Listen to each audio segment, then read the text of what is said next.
Welcome back to your last podcast of the night. It is us, Survivor Rewind specialists, and we are here to talk about this week's episode, but relating it to past episodes of Survivor. And it was a little bit tough in some areas, but then in other areas, holy crap, this was a normal merge? Yeah, something we haven't actually witnessed in the new era yet. Straightforward, normal merge. It's been a while. You might not all remember what this is like. Technically, if we're really looking at it, we haven't had one since a merge episode we don't really want to talk about, an Island of the Idols, because Winners at War had the returning from Edge of Extinction thing go on at the merge. So this is really our first real normal merge in 10 seasons. And then also it's since David versus Goliath that the first member of the jury was also the merge boot, because we also had Edge of Extinctions thrown in there, and then IOI started before the merge. Yeah. So, man. It's been a long time, McKenna, since we've had just a normal, regular old merge. It bodes well. There are concerns. I have my concerns that this is a normal merge because there was a medevac earlier on in the season. That's the only reason we're getting a normal merge. I don't care. Now. I like it. It's like, it still has this thing of not being quite a normal merge because we still have the Earn the Merge challenge. But it's not Earn the Merge. It's just get your food. It's also get the opportunity to compete for individual immunity, which kind of rubs me the wrong way a little bit. I don't like the fact that half the people in this just don't get a chance. Because everyone made the merge, though. But I know we're looking at the good here, but we have to remain somewhat critical of this because it isn't quite what we want.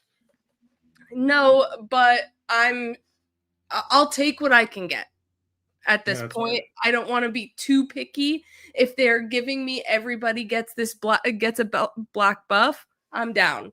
Let's go for it. So you know what? It is exciting. I mean, there are things to look forward to here. And I mean, ideally, like, do I think this was the greatest merge episode of all time? No. Is it a lot more interesting than seeing half of these people immune and only half of them can be voted for, or, you know, them split into two groups so that they're only voting in half? Yeah, this is what we like about merge episodes. This is also, when was the last, because we've had these split tribals, we haven't had an 11th boot episode in so long. And it is one of the most exciting boots because odd numbers lead to exciting boots. So this made it so much more exciting. I mean, I don't know about you, McKenna. I was kind of blindsided by how this episode ended up going. Not based on the episode itself. The episode I thought was like pretty telling where things were going to go. But based on the preceding 6 episodes to this, there's no way you could have told me this was going to be what was going to happen at this merge, and I would have believed you. Yeah, I'm ready to dive into everything that this episode was, and forever will be. And we are going to start with our outwit moment of the week, and we're talking secret agents. So we have the bottoms up alliance of Steven, Sage, and Joanne, and they are going to stealthily influence the rest of the game to wind up being the final 3, hopefully. So Joanne and Sage are playing their parts as part of Uli Strong, and Steven is getting intel from old Hina, so they can kind of see what they're working with here. And I would love to hear more about Steven in all this. I would too, because Steven's so compelling, and we just haven't seen it. Like, then this is what I was talking about when I was like, you couldn't have told me this is the way this merge was going to go. Because we spent so much time with Uli out of like the 2 winning tribes, out of the Uli and Hina tribes, that it just felt like Uli's been set up to go longer in this game. So when we have Hina all of a sudden grabbing control of the numbers here at the merge because we get this Uli swap and stuff, and it's from the two Uli members we weren't really paying a lot of attention to who've done it as well. It just seems weird from an edit perspective.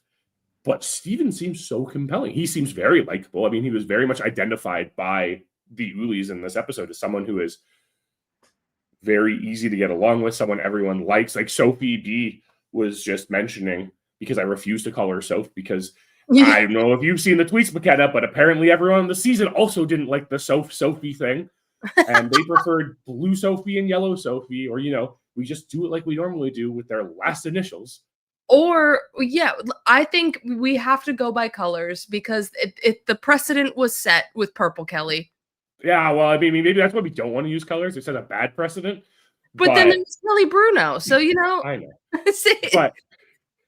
But when it comes down to, like, Sophie B made this comment about how Steven is such a likable person. We all like him. That's why we need to get rid of him. We're not seeing it. The show is telling us, not showing us. And that feels just so awful because I'm so compelled by this storyline. I wanted so much more from this storyline. And because we had, and this is really where I get on the show for having this stupid challenge in this episode, because it's too long.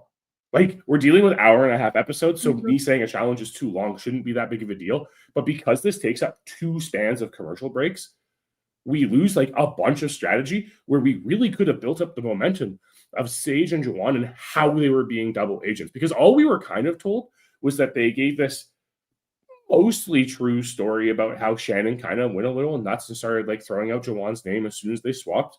Yeah. Which is like mostly the truth. They embellished, yeah, for sure, right? Like they stretched it a little bit, but it was pretty accurate to what was going on. But we didn't really get why the other side believed them. In fact, I saw a tweet from MC today saying she did in fact tell Rizzo that Shannon was the one who told them about the idol, not Sage. So I don't know how that made the edit. My biggest thing is I don't know where Steven actually stands with Sage and Juwan in this secret agent alliance here. Like the rest of the Hinas.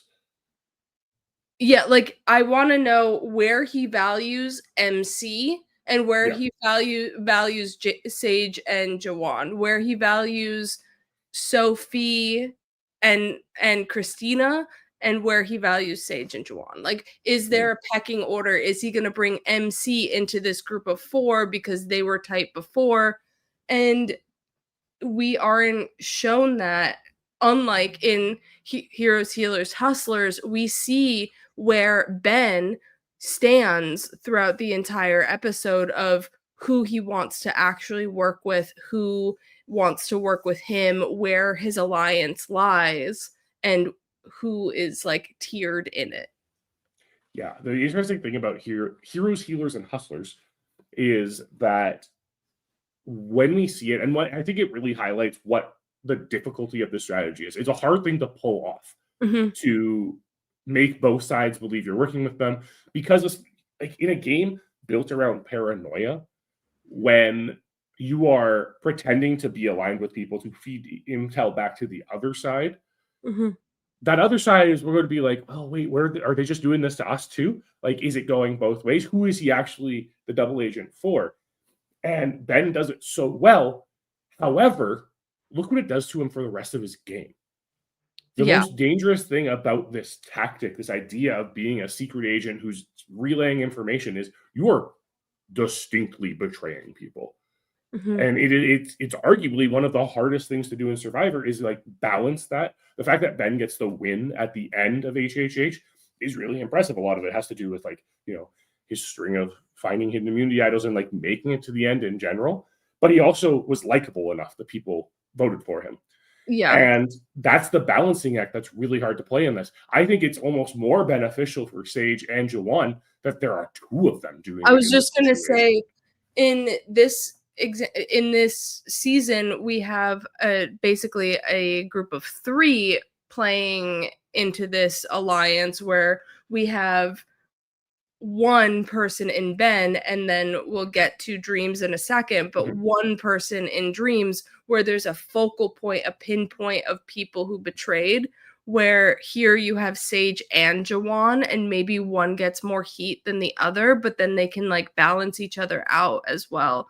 So the focal point is not just on one person, it's a group of two that betrayed the vote, and then you have the added secret knowledge as a viewer of Steven also invested in this Mhm. alliance as well, which gives another level of like secret agent alliance. The interesting thing is there is no downside for the Hinas to have Jawan and Sage do this, Right. right? In fact, it's probably just like straight upside. They're flipping over to their side. Great. Awesome. They're feeding them intel.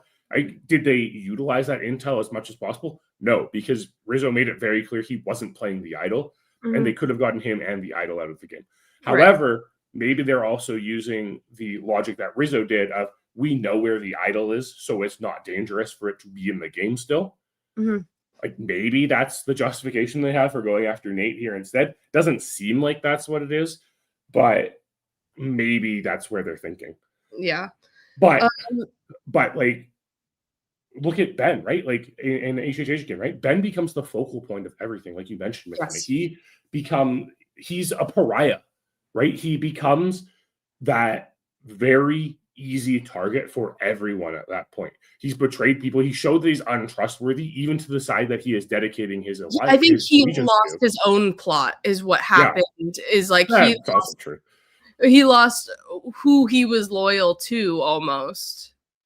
Yeah, well, that's how double agents work, right? Like you just got to get so deep in that you don't even know who you're a double agent for anymore. And because of that, like in 49, what I expect, like the Hinas don't get the blowback from this Mhm. because despite the fact that they were able to get together and take out an Uli and Nate, who are the Ulis really going to blame, right? Like we saw Savannah's face drop during that tribal council when that fifth Nate. Nate vote came up, right? And it's just like, oh, well, who do you think she's going to blame? I mean, if we are to believe like the preview, it's probably Sage, but like Sage and Jawan, right? Like Sage and Jawan clearly flipped. Even like Alex, who we had no idea where his allegiances lied going into this, he voted the majority as well. Mhm. Yeah, we got a little bit of it when when Sophie and Alex talked, and they were like, "Well, we're split." But we also have Dreams in Fiji feeding information from both sides of like, I'm a four horseman, but also Cassandra, Earl, Yao Man, I want to work with you guys. Here's who has the idol, navigate around it. This is so interesting because I think this is a more classic situation of how we see this secret agent role develop in Survivor. It's not usually a we don't usually get the talk we did in this week's episode where it's like we can be secret agents, we can do this. Instead, what usually happens is we get someone who's alienated from the alliance that they've been working with, who willingly comes over and gives information over. And that's what happens with Dreams in this situation. Dreams is pretty staunchly with the four horsemen once they get to the merge. However, when he finds out that Mookie and Alex have found the idol together and that he wasn't brought in on the fact that they had the idol, that's when he starts getting wary of them and decides to go over to Earl and Yauman and Cassandra and Boo and Stacy and talk to them about it and really leverage that information. And what we see is we have Dreams kind of going back and forth, trying to figure out who that idol is going to be played on. And then ultimately it ends up in a similar situation to what we saw last night, where it's like you don't know where the idol's going, put it on the safe person, the person that they're not going to play the idol on. But Dreams' role in that is so similar to what Jawan was doing, because Jawan Mhm. was just a part of every single conversation we saw in 49 this week. Yeah, having that intel of being able to move around in different groupings of people, and being able to have that information and kind of just pick where you need to be or want to be, is really proving invaluable. And I think you're right. Sage is probably going to get more heat than Jawan because, at least from Savannah's point of view, she's written off Jawan already. So Jawan is really looking pretty good after this move. Yeah, I don't know, because it did feel like Sage was not as involved in those conversations from what we were shown in the edit. It's really hard to tell, right? Like, It's it's just always hard to tell. It's an edited show. It's also from whose perspective. So, like, if feels more closely with Sage because they had that talk, that talk, um, they she might feel a little bit more slighted with the secret agentness in Sage rather than Jawan, because she was like, Jawan was gonna go anyway. Yeah, possibly. I don't know. It's just I just still don't understand how they didn't leverage this information that Jawan was given. Like, that conversation where Rizzo's talking about the idol and how it is better to know where it is. And like, we have the confessional being like, we can get rid of Rizzo with the idol. And they still don't decide to do it, but we don't see any conversation about it. Mm. In fact, the conversation we see that really drives it to Nate is almost an offhanded sentence. True. I mean, he is just that, like, Nate has been a pretty decent player this entire game. Plus, you have MC kind of knowing what shifty things Nate could do based on that journey. So I think, it's going to be interesting to see where this trio goes after this vote, when Sage and Jawan have exposed their hands a little bit here. Yeah, it looks like Hina has the upper hand now, right? Like, they've converted Sage and Jawan to their side. Alex seems to be with them, probably from that second swap. Actually, Right. probably from the first swap, in all honesty. Yeah. Where he was primarily with Hina's. Right. And again, like, it seems like Nate was a little more set up than we were led to believe in this episode. There was a tweet that Christina put out today that said they really didn't trust Nate as soon as that second swap happened. And on that second swap tribe, we just didn't see it at all. We didn't see any of that conversation because they made it seem like it was a Christina versus Sophie thing on that beach. But apparently, like, they really didn't trust Nate that much. So it was set up. It's just, again, like, we're at a point where I'm a little concerned about what the edit is showing us, because it doesn't feel like they're showing us everything. And obviously, they can't show us everything that happens on the island. We have an hour and a half to cover 3 days of 2 days of content, right? But I feel like we're missing a lot of important parts when it comes to some of these votes now. Well, what they didn't what they did include, and in my opinion should have excluded, goes into our next segment in Outplay, where we are going to talk about word puzzles using some survivor phrases, because Jeff, in all his Jeff glory, just goes and says the word puzzle phrase right as the one tribe group, I guess, is going to solve the puzzle. And I'm like, Jeff Probst, if they were paying attention, there it is. I don't know if you would, mainly because I didn't pick up on him doing this. McKenna had to literally timestamp it for me so that I could see it. But I got it instantly, like, because we were in the preview, we know what the puzzle is. So, like, we know that he said it. Obviously, they don't, because it's just it's a word puzzle and they're not shown the dream teamers doing the puzzle. Yeah, but in the end, like, what it comes down to is, I actually messaged you after that point of like, hey, wouldn't Jeff just say this in the challenge, because he always says this in every challenge? Yeah. Yes. And you were like, yeah, he did say that's how you do it on Survivor. And you know what? This isn't the first time we've had weird phrases and like this ability to kind of mess up when it comes to these challenges.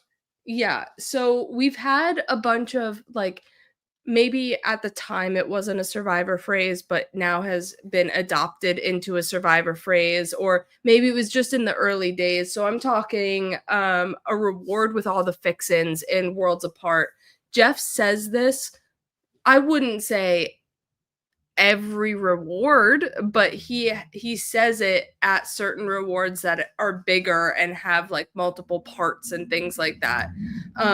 So in this challenge, they have to do a bunch of obstacles that lead to a word puzzle. But this is the word puzzle where they are given a bunch of letters, not a, hexagonal honeycomb puzzle that has a phrase on it. And to try and pull a reward with all the fixins out of all of that, I mean, it is Survivor phrasing, but it's not something that you think of when you think Survivor word puzzles. You think tribal council, torch, fire, flame, something like that. Or maybe you do get reward, but we're not getting fixins. Especially because it's not a real word. Because there's no G in it. Like, there's no G in it in the puzzle. It was kind of throwing you off there. But I think when it comes to this, and this word puzzle is also infamously like one of the longest word puzzles that has ever like taken to solve on Survivor, because it took well over an hour for them both, or for all the tribes to be at the word puzzle and attempting to solve it. Yep. That's how bad this is. Yep. And it's just like, I get what they're doing. They're trying to mix things up a little bit. They're trying to make things really interesting and change up the phrasing used in Survivor. But this is one of those things where, like you said, at the time, this wasn't like common Survivor vernacular. Sure, Jeff may have said it here and there, but it's not like every season you get this one reward that he always says, all right, it's a reward with all the fixins. And now, the only reason it's entered into the Survivor vernacular is because Survivor fans make fun of the fact that this was the solution to a word puzzle. Yeah. I mean, I don't envy anybody who chooses to go on and do one of these word puzzles. Word puzzles are not my thing, but I feel like I would volunteer to do this word puzzle because it is also it's like this as in 49. It's a jigsaw part. Like they almost eased into it, maybe because they have the second part of the challenge that they have to get to for individual immunity, and not made it a true word puzzle that we see in Worlds Apart here with like the individual letters. I don't know. I think there are a couple of reasons to do it the way we did in 49. I think I like it. I like it. I actually really like it because you don't necessarily know what the shape is going to be. Mm-hmm. And we could see that based on the Blue Tribe and how they were trying to like figure it all together, because it was all over the place there at the end. Right. But it does give you like just enough hints to keep you going. Mm-hmm. Right? You can see like some groupings of letters, even if it's not groupings of letters in the same word. Right. You have groupings of proximity of letters, which helps a lot. Whereas I think that was one of the biggest mistakes that they made in Worlds Apart with this puzzle is, here's a bunch of blocks with letters on them. Figure it out. And reward is the only word there that like you might associate with Survivor. Mm-hmm. You get like these pieces with like, or the spots with how many letters are in each word. So you have an idea of what you're trying to solve. But like once you find reward, you're like, okay, what the heck do I do with the rest of these letters? Especially when the rest of the letters are like, here's 3 I's, 2 T's, 2 L's, an F, an X. Where's this X coming into play? Yeah. It's like, do we think about exit, but then also it's not the immunity challenge, it's a reward. So like a lot of the common Survivor phrasings, you have to kind of rework your brain of what challenge am I at? We also have in Blood versus Water, you're gonna have to dig deep. They have to do another kind of obstacle course thing, and then they get a bag of tiles with letters, and they have the spacing of everything, so they're rearranging and trying to fit these letters in. But this also isn't one of those phrases of lose your flame tonight, or something along the lines of, this is about the reward, this is about immunity. It's just, in general, you got to dig deep, buddy. And it's like, okay, this Now, doesn't. one thing I will say is this is part of the Survivor vernacular. This is Yes. something Jeff Probst says a lot. Hmm. So much so that, Alex should have taken this word of advice in the premiere of this season, and he should have learned to dig deep. Maybe he would have Yes. gotten that Well, Jeff wasn't the there at supplies. the I at the. know, like, it's the mistake that made, right? Like, these challenges without Jeff, they just throw everyone off. They forget to dig deep. Yeah. What are you supposed to do, Alex? But this is one where I think when we compare this to the Worlds Apart example, Hmm. it feels more in line with what we get in 49, right? Like, this is Right. something that's very commonly said Mhm. on Survivor. Although that's how you do it on Survivor is actually, I think, a lot newer than we think. I think it's more of like a Yes. new era thing. Yes, it definitely is, but you're gonna have to dig deep or dig woman, like, Yeah. he does the dig. Dig is very common in the Jeff phrasing. Yeah. And I'm pretty sure we've been saying that almost since like we I got mean, animated Jeff. we have a show called Digging Deeper. So, We do. Yeah, that's how common that phrase is in Survivor. Was it as common in Blood vs. Wild? No. But like that was also the time where we had finally got into like animated Jeff. Sometimes when you go back to the beginning of Survivor, you forget how unanimated Jeff was in challenges and stuff. yep. And this was just one of those phrases that he picked up on at some point and decided, yeah, this is something I'm going to do. This is something I'm going to say. And while it's similar to the Worlds Apart challenge, where it's like tiles and like trying to get them into the right spot and everything, this is one where it's almost harder because it has all these small words in it. Yeah, for sure. Trying to like put ifs, ands, you're gonna to, it can get a little rough down in the nitty-gritty, but they dug deep and surpassed and got the word puzzle.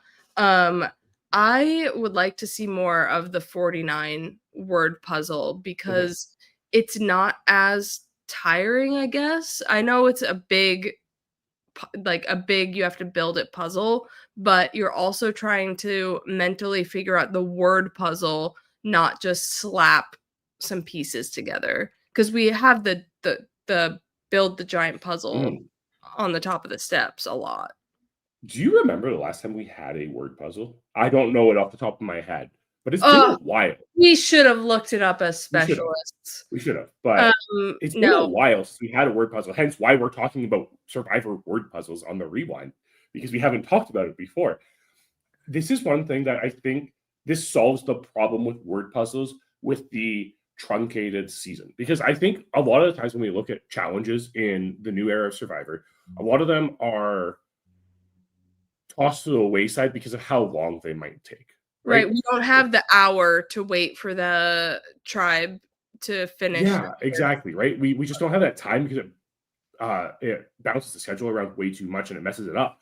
So that's why we don't see as many like hardcore endurance challenges anymore. Like not Mhm. like the ones that are like, oh, you got to beast out and hold this stuff forever, but like something like it rains or pours with one arm, right? Like we don't see that anymore in the new era because it like those challenges historically can go forever. It's why when we get like the pole and like get a grip, right? Like when we get a grip, it's like they have no purchase to stand on whatsoever anymore because they have to make it harder and harder to make it so it doesn't last as long. Right. And I think this is the solution to that with word puzzles. I Mhm. think it's hey, we can do a different type of puzzle, which granted might make things a little harder, but it still gets that word puzzle aspect in, which I think we've been lacking a lot in recent Mhm. seasons. I agree. I like the reintroduction of the word puzzle. Um, John, you mentioned when it rains, it pours. That conveniently leads us into Outlast. And we're talking traditional merges, what we feel like are, back to the roots of Survivor, where if you make the merge, you make the jury, or at least that's what I like to call the roots of Survivor, even though it's not really true because Borneo, you make the merge and the first boot of the merge is not the first juror, but I like when they make the jury. So in the episode of Millennials versus Gen X that we are watching over on the Patreon this weekend, so please go watch that so you can listen to us. That's episode 8. I'm the Kingpin, the merge of Millennials versus Gen X. This is the Michelle boot, and let's dive into this kind of traditional merge. It has a classic Survivor challenge with a little bit of a twist where they have to hold both of their arms up, and then we have the mad scramble of everybody trying to figure out where do tribal lines lie. Is it with the old millennials versus Gen X? Is it the three tribes? Did they make new bonds? And we really get to see a good mishmash of both of those things. It's the perfect example of why merge episodes are so exciting because especially after swaps. And I think this is also part of the reason why we haven't felt like we've had a traditional merge in the new era is because our swaps have been so limited. And our swaps have been in like very rare circumstances, only when there's a disaster drive, things like that, right? So when we get a full-on swap like this, and 2 swaps like we did in 49, all of a sudden there's just a more dynamics to the relationships everyone's forming. Mhm. And that's what we really see in Millennials versus Gen X. And I think, honestly, it almost feels better going from 2 tribes to 3 tribes for this exact purpose because it really mixes things up. You're Yeah. not, and it, obviously in 49 things are a little weird because one of the tribes did get decimated.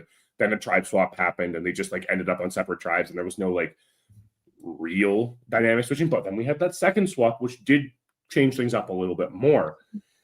And when you look at millennials versus Gen X, there's so much of that revolving around like the millennials are like, yeah, we can totally stick together. We've got this. And the Gen Xers are like, hey, let's stick together. But then you kind of have Zeke, who's really started connecting with the Gen Xers and is really feeling like he can be a part of that group moving forward. And the Gen Xers feel they have Zeke. And then you have like Adam and Hannah. Like Hannah's just left out of the Michaela boot. So Hannah's feeling a little ostracized there. And Adam's feeling a bit on the bottom because he was already on the bottom of the millennials. And it really makes it so that this is a very interesting dynamic where you have the suggestion of, okay, let's go after Taylor. And then Adam's like, no, let's go after Will.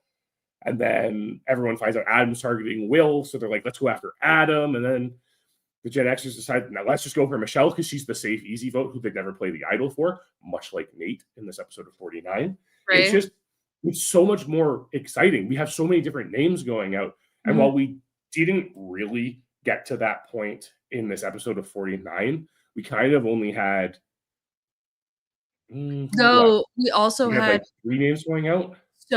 Sophie being thrown out and then winning immunity, Will's Mhm. name being thrown out, Will winning immunity, Yeah. which was really fun as well when they're, chomping at the bit to try and play the game while everybody's together and they're like, all right, who do we go for? And immunity hasn't even happened and they're starting to like chit chat about who the vote is and you don't even know who's eligible for the vote and it's this mass like confusion. It's so much fun when you have everybody eligible to scramble, strategize and be up for the vote. And that is still where 49 is lacking, in my opinion, because there is one thing that made it so we didn't get that, and that is the fact that why are we not giving them a full merge feast at this point, McKenna? I I don't know. Give We them don't get this. We don't get discussions when they're Mhm. split into 2 groups, and we have like 3 different factions sitting at the merge feast together.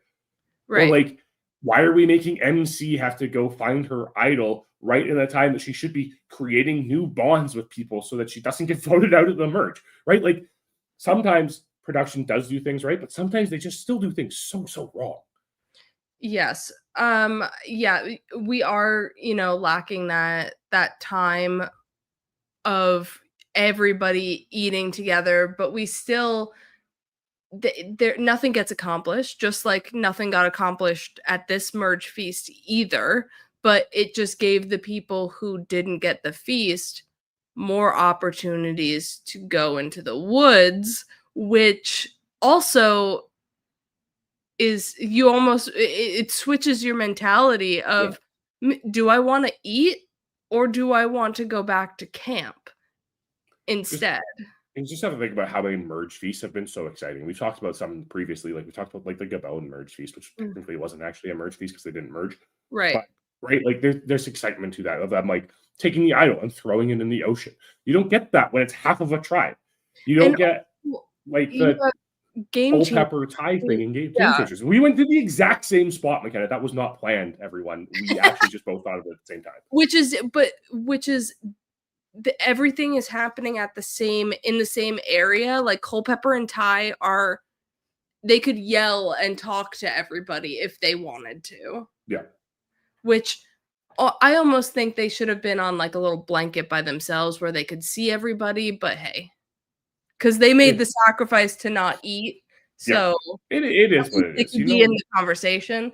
But we still have that kind of this is why I'm okay with them splitting the merge feast, because we've had these situations like Ty and Culpepper in Game Changers of you can't eat or things like that. So McKenna, you mentioned that this was kind of like the classic approach to a merge, but it's not. Technically, we can't say that, right? Like in Borneo, like you said, we get the Gretchen boot at the merge. Gretchen doesn't sit in the jury, because our juries at that point were 7-person juries for 2 finalists.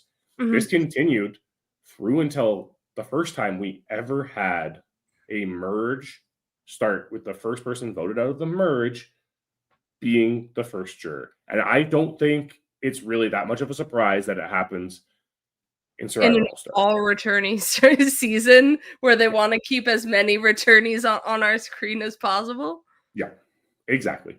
And so the first time it ever happens is in Survivor All-Stars. And that might just prove to be very pivotal to the outcome of that season because of who that first juror ends up being. Right, exactly. So that's the Lex boot in All-Stars. He goes out at the merge, and you have the dynamics of the swap really come into play where Rob asks Lex, help me out, save Amber, I'll do you a solid if I can. And when it comes to merge, maybe we link back up and do some business. And then so here comes the merge, and Lex is looking for the favor because his name is on the block. He doesn't have the numbers, hoping Rob can save him. They're buddies outside of this. Maybe, they could swing that, but Rob is sorry, he cannot. And Lex goes home here due to prior engagements and keeping Amber around for someone else when that was actually maybe not best for his game. Yeah, it's always a choice, right? Like, I mean, it's a classic moment in Survivor history. And again, like, this is so pivotal to the outcome of that season. Having Lex there to stew on it and not being on that pre-jury trip instead and like going off and relaxing. Instead, you have him there in Ponderosa stewing on the fact that he is betrayed by someone he thought was his closest friend on the season. Yep. And it really does alienate a lot of people against Rob for this season because as soon as they get voted out, they have to deal with Lex just bad talking Rob the entire time. And sure. Okay. Kathy goes out next and also is in like a bad mood about it and everything too.